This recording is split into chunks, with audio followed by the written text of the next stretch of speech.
Partygate comes back to haunt Boris Johnson and his political future. New pictures show the former Prime Minister attending gatherings with plenty of alcohol, as MPs say he may have misled Parliament multiple times. He, however, remains defiant. The reason there's no evidence to show that I must have known, or I must have believed that illegal events were taking place is because I didn't. He's been written off many times, but is this the most serious test he's faced just as he planned a comeback? Also in News at 10 tonight.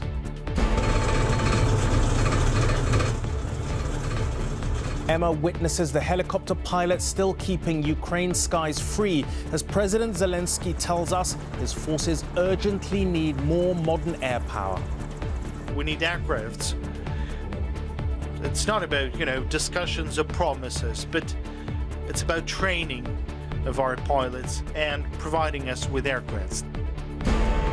Former England captain Michael Vaughan takes the stand to deny claims of racism whilst at Yorkshire Cricket. It was the right-wing political gathering that proved a key stepping stone to the White House for Donald Trump in 2016. Dan is at this year's CPAC conference to see if anyone can stop him being the Republican candidate again. And the oil that will anoint Charles as king is consecrated in Jerusalem and begins its journey to London for the coronation.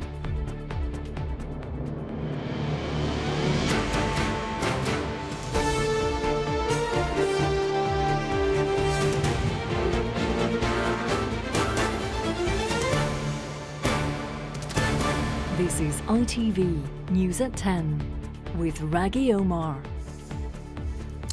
Good evening. Boris Johnson is tonight contemplating the full scale of the Partygate charge sheet he must answer when he appears before the Commons Privileges Committee later this month.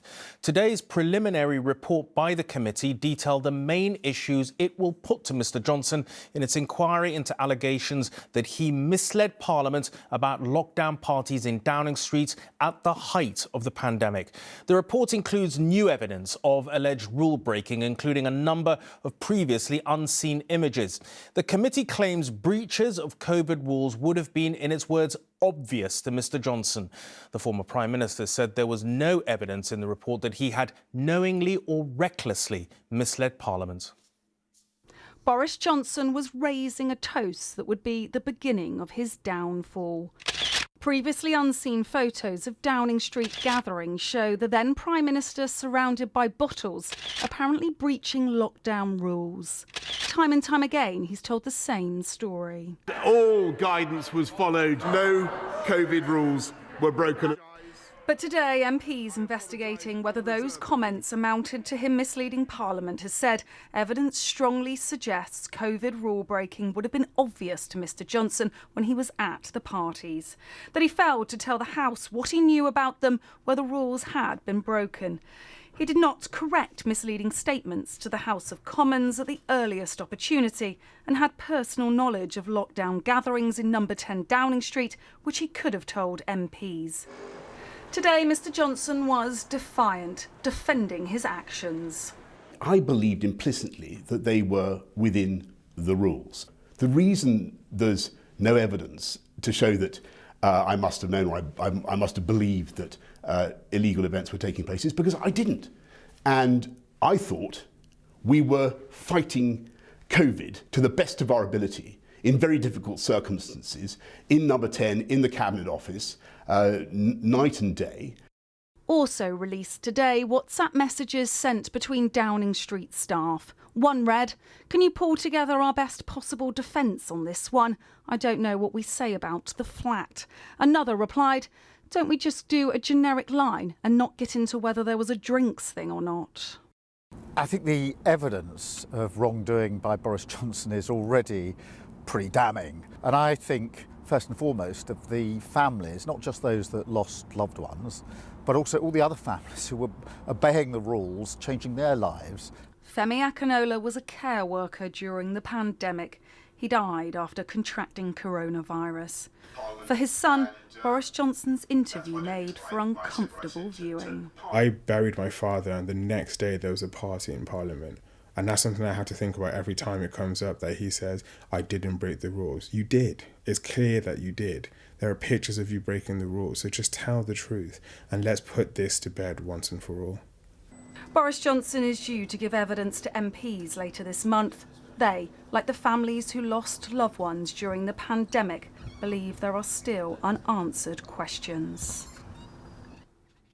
Amy, this isn't the end of the affair, and the Prime Minister is going to be giving evidence later this month before the Privileges Committee. But he's sure to raise this issue of Sue Gray, who is the senior civil servant that led the investigation into Partygate, having been hired by Sir Keir Starmer. Yesterday, he's already questioned the fact that the committee there have used evidence that was part of her investigation. Until yesterday, she was a senior civil servant. In other words, she is expected to be politically neutral. But she handed in her resignation yesterday to take up a post as the Labour leader Sir Keir Starmer's chief of staff. Now, last year, when her Partygate investigation, if you will, concluded, Boris Johnson accepted the findings of that. However, today, he has now questioned her independence and questioned whether or not she is biased. But if you put all of that to one side, there's no getting away from the fact that there were 126 fines handed out after those gatherings, if you will, at Downing Street. And don't forget as well that Boris Johnson himself was fined by police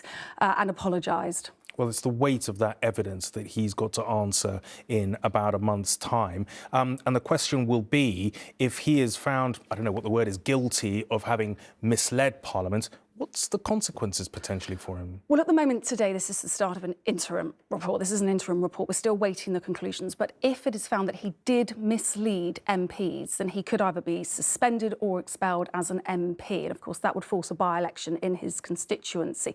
But those sanctions would need to be approved by a vote in Parliament. And I should reiterate, he has denied misleading MPs. And of course, he still has to be questioned by them later on this month. OK, well, it's an interesting month ahead of us. Thanks very much indeed.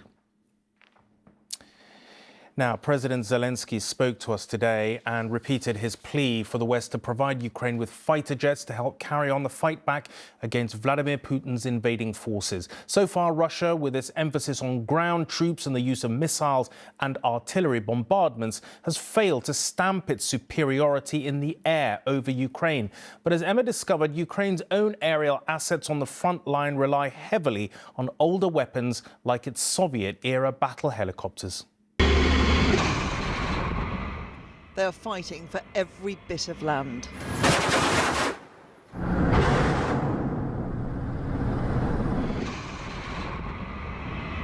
Fighting from above to target Russian positions and force the front line back. Ukraine's air assault on the forces below is relentless.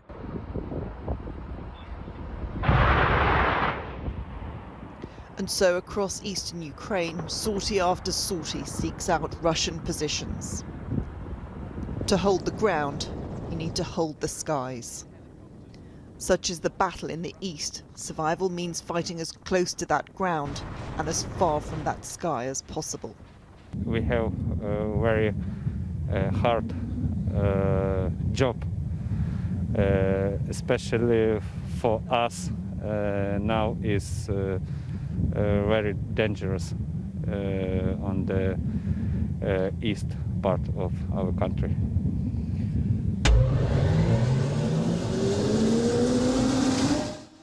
We were given access to the teams upon whom the air war rests. Without the defensive protection of more modern-day machines, the vulnerability is immense, and so they fly low and they fly fast. At times, they're barely higher than the trees, but to go higher risks exposure to Russian attack. This past year has changed their ways. A learning curve under threat and constant pressure. Such is the ferocity of the fight in the east that these pilots are flying more in 2 weeks than they have in their entire 6 years of training. Battle and losses have honed their fighting style. No one will say how many crafts or people have been lost, but now they stay back and fire from afar. If we have the long distance to enemy, we have a chance for life. Have you lost friends? Yes, I have. Many? Yes, many. They were my best friends during 1 year. Much of Ukraine's air power comes from Soviet times. The menaces of old battles back to work once more. They're modernising where they can, arming antiquated transport helicopters to attack. But it's far from a modern fighting force. That's why Ukraine won't stop requesting Western jets and helicopters. The pressure on the commander-in-chief to give those on the front line what they need to win their fight is evident. In the second year of this war, what can you do to speed up the supply of weaponry? And do you believe that the West will have a long-term commitment to supporting this country? We need artillery. That's number one. We need the artillery systems. We need the ammunition, a lot of ammunition in order to stop Russia. We need aircrafts. It's not about, discussions or promises, but it's about training of our pilots and providing us with aircrafts. In conflicts of old, there was a belief that losing the war in the air meant losing the war in its entirety. Time has not changed that belief here. They fight for these skies, knowing the battle above is for the land below. Emma Murphy, News at 10, Western Ukraine.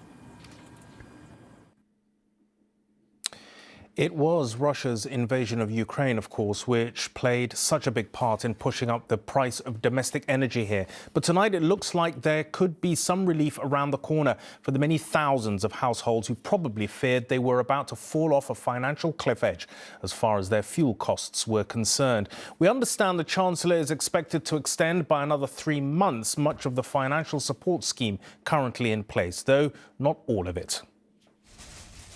Like so many, John can barely afford his energy bills now, let alone a rise next month. A disabled pensioner, he tries to avoid using expensive appliances. So while he welcomes news today that government support is likely to continue, he says it won't make life any easier. The minute I switch on the cooker, I've seen the meter go all the way up like that. Most of the time now, I have to eat microwave meals, because it's quicker, cheaper and less expensive on the electric. At the moment, the government's energy price guarantee limits the typical household bill to £2,500 a year. There has also been a £400 winter discount, but it ends this month and the cap was also due to go up to £3,000 from April. It's now expected to remain at the current level. Putting prices up when wholesale prices are dropping is unnecessary. It's bad for people's pockets, it's damaging for people's mental health, it's bad for consumer confidence, which means it's bad for business too, and it would unnecessarily increase inflation. So I'm very pleased that after these weeks of hard campaigning, it looks like the government is now listening. The government has been under pressure to extend support because the price that energy companies pay for gas and electricity has been falling, making the scheme less expensive for taxpayers. But the move isn't expected to be confirmed until the budget in a fortnight, to the frustration of suppliers. We need time to update our systems, calculate direct debits and make sure customers get accurate information. So while I appreciate that the Chancellor deserves a political moment for doing the right thing, the sooner they can let energy companies know for sure that this is happening, the better it will be for customers. Campaigners say failing to keep prices at the current level could put more than 1 million more households into fuel poverty. For most, it now seems likely energy bills will still go up next month, but not by as much as many had feared. Ben Chapman, News at 10. Two of the biggest unions involved in industrial action by ambulance workers in England are tonight calling off strikes planned for next week after the government agreed to talks about pay. Martin's here to explain. Martin, I suppose it's pretty much good news for everyone concerned, with talks potentially getting underway quite soon? Yeah, the government says it wants to start talks as soon as possible. In fact, potentially even as soon as this weekend. I think the big thing for people sat at home to know is that the biggest strike next week on Wednesday, which was 32,000 Unison members, ambulance staff, NHS staff, that one's definitely been suspended. On Monday next week in Wales, the ambulance strike is definitely off. In England, it's still on for Unite members, but GMB members won't take part, so there should be less disruption.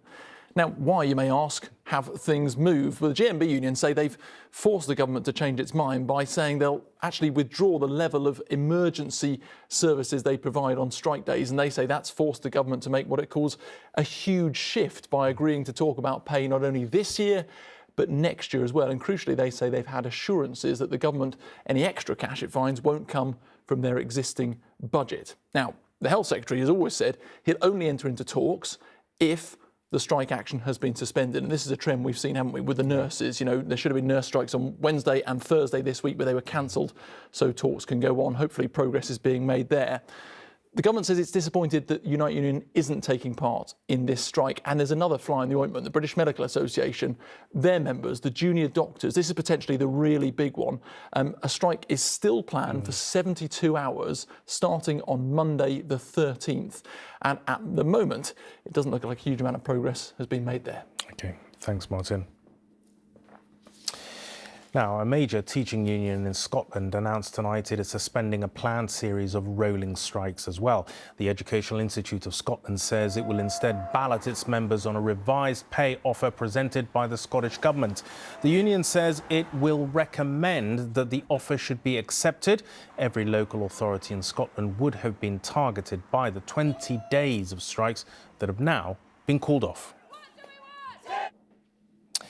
Michael Vaughan was one of the most distinguished and successful England cricket captains, but today he was called before a disciplinary hearing to defend himself against accusations of racism. He insisted it was inconceivable that he had made a racist comment to 4 Yorkshire players whilst playing for the county side during a match in 2009. While giving evidence, he admitted the allegations were a terrible look for cricket.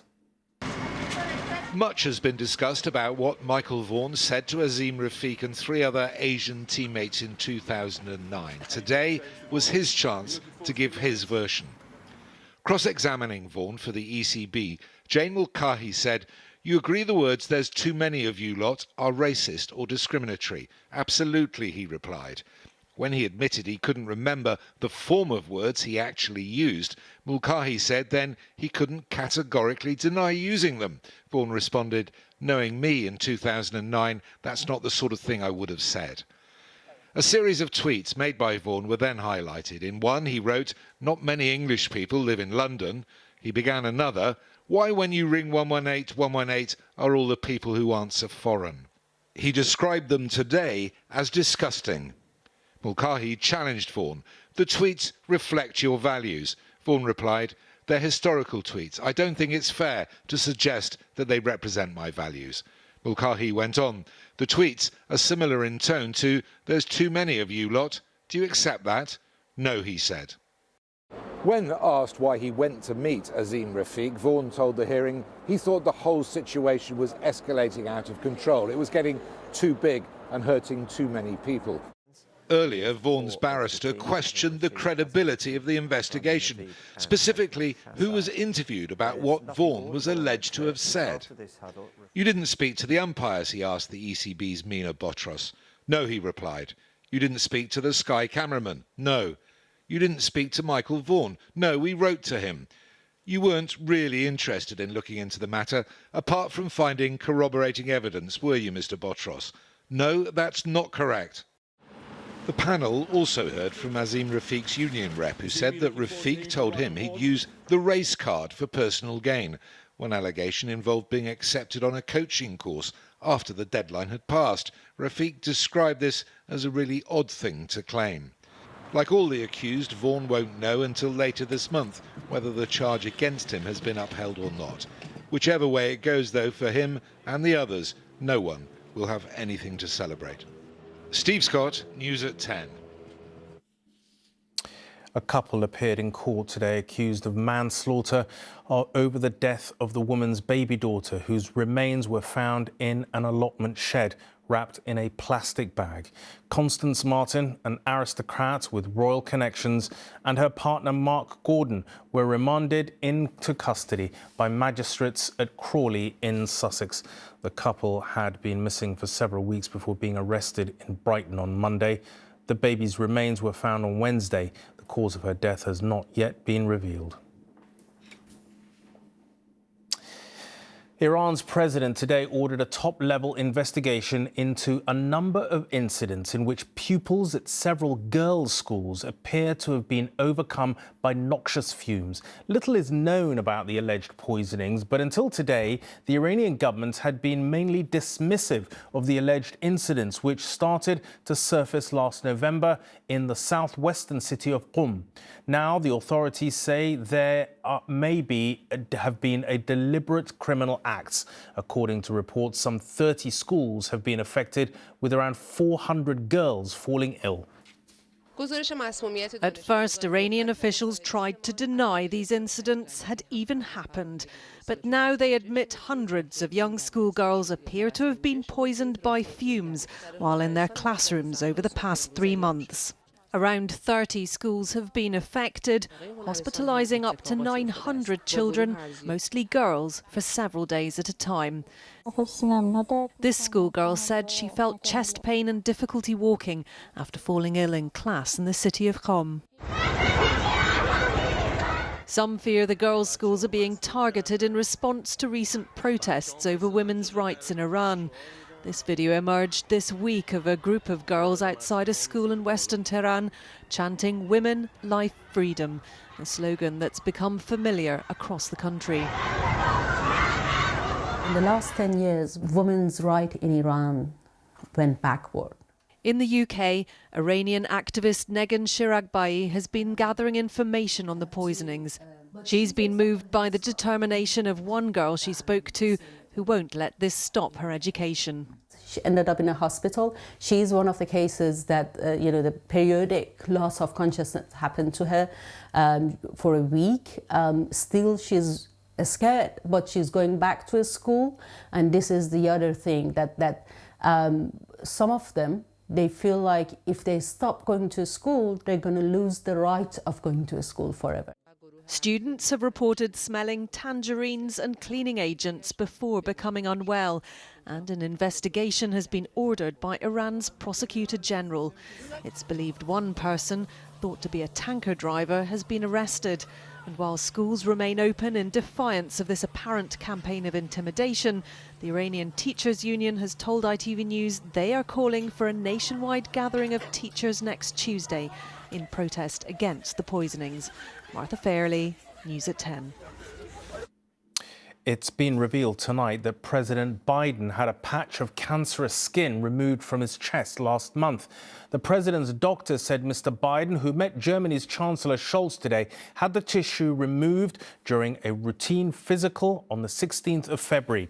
He said the removal was successful and had healed nicely, and the president will continue to have regular skin screenings. So-called basal cell sarcomas are among the most common forms of cancer, easily treatable if caught early.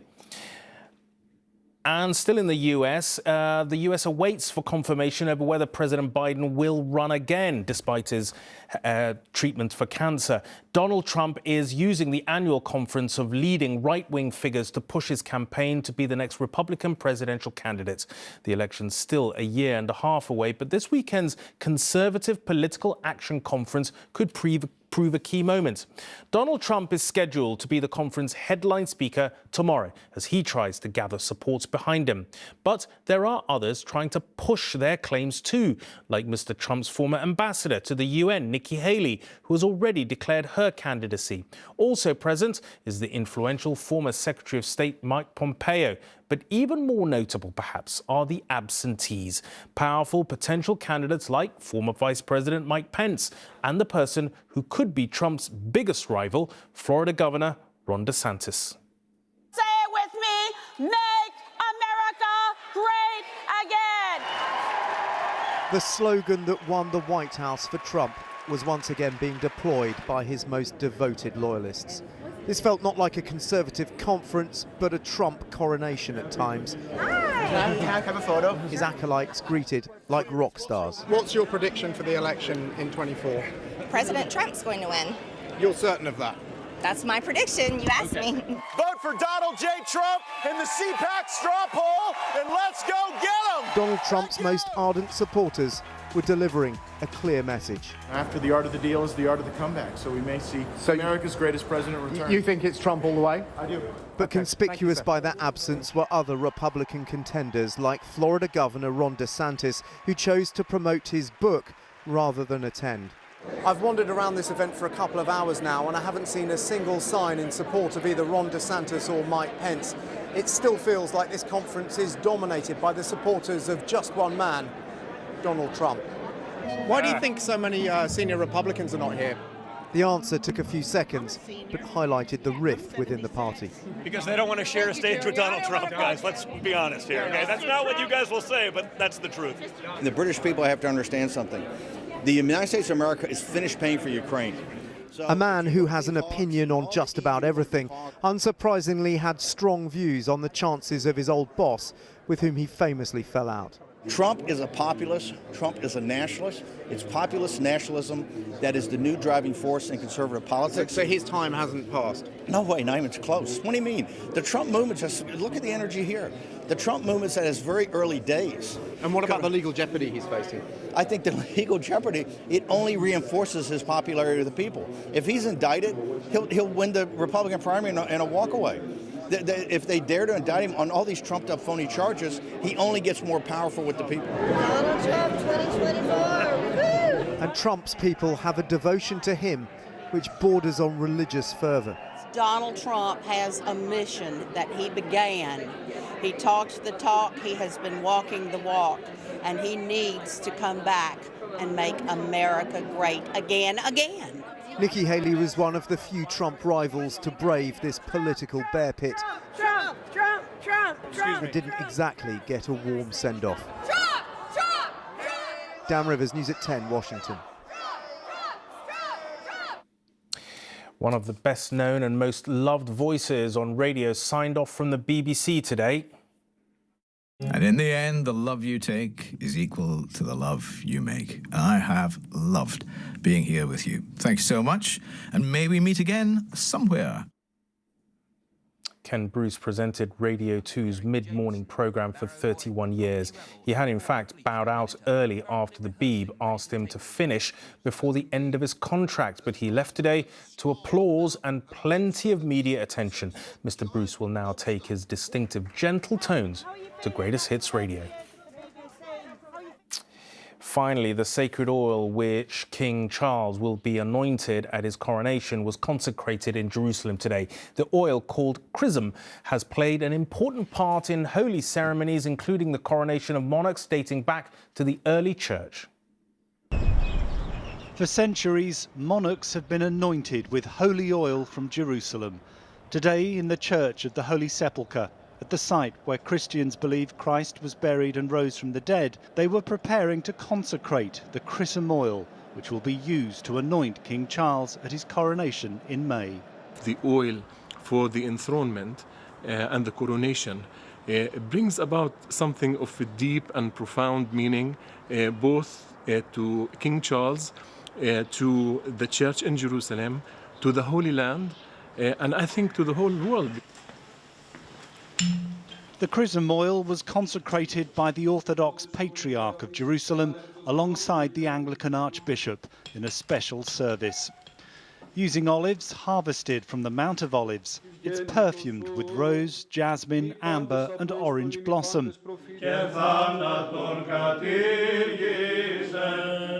Both the King and Queen Consort will be anointed with this holy oil at the coronation. The oil is based on what was used at Queen Elizabeth's coronation and is a formula which has been used for hundreds of years. Charles's grandmother, Princess Alice, is buried at Jerusalem's Russian Orthodox Church of St. Mary Magdalene. Now, oil from the olive groves, not far from there, is beginning its journey to Westminster Abbey. Neil Connery, News at 10. And that's it from all of us. Have a great weekend. Bye.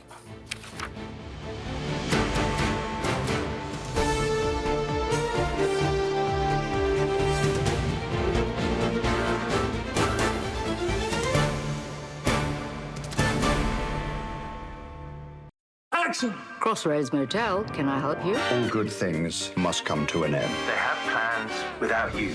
You're out. Those men singled me out. You're going to be a bigger star than ever. Do you think you can do it? Watch me. Nolly. Stream free on ITVX. It's a cold and wet outlook with some heavy downpours throughout the day. Heinz Big Soup sponsors ITV National Weather. A very good evening to you. Staying chilly into the weekend, little change with cloudy skies by day, patchy frost by night, and even colder next week. I think you've got the idea by now. Temperatures way lower than we saw throughout February. A taste of winter into the first full week of March. Already snow and ice warnings in place for parts of northeastern Scotland and northeastern England on Monday and Tuesday. In the meantime, a lot of cloud cover capping temperatures across central southern Britain tonight, but still quite chilly out there. Clearer and colder, freezing and frosty further north and further west. But here, a better chance of seeing some early sunshine into the new day. Here, clear and crisp from the word go, if freezing cold. Otherwise, a lot of cloud cover, disappointingly grey. That cloud becoming a little more extensive through the course of the day. Sunshine will be limited and temperatures likely to struggle. Just 8 or 9 degrees at best and feeling even colder with the cloud cover and that biting breeze from the near North Sea. Heinz Big Soup sponsors ITV National Weather.